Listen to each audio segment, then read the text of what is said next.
بلوچستان کے ساحلی شہر گوادر سے گدروشیا پوائنٹ کے نمائندہ عبید اللہ بلوچ کے مطابق C M educational academy private school Gwadar نے 10 سالہ تعلیمی خدمات مکمل ہونے پر شاندار تقریب منعقد کی، جس کی میزبانی پرنسپل استاد اصغر حسین نے کی۔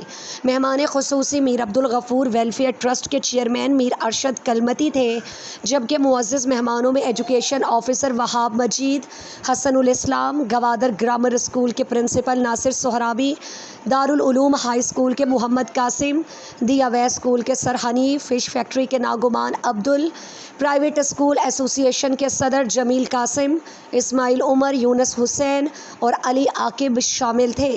والدین اور طلباء کی بڑی تعداد شریک ہوئی۔ بچوں نے تعلیم اور بچیوں کی تعلیم پر ٹیبلو اور ڈرامے پیش کیے، جنہوں نے حاضرین کو متاثر کیا۔ مقررین نے استاد اصغر حسین کی خدمات کو سراہا اور کہا کہ پرائیویٹ اسکولز گوادر میں معیاری تعلیم فراہم کر کے سرکاری اداروں کا بوجھ بانٹ رہے ہیں۔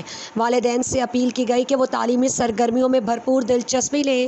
نظامت کے فرائض فیصل علی نے انجام دیے۔ آخر میں نمایاں کارکردگی دکھانے والے طلباء اور مہمانوں کو شیلڈ دی گئی، جبکہ استاد اصغر حسین نے تمام مہمانوں کا شکریہ ادا کیا اور ضیافت کا اہتمام کیا۔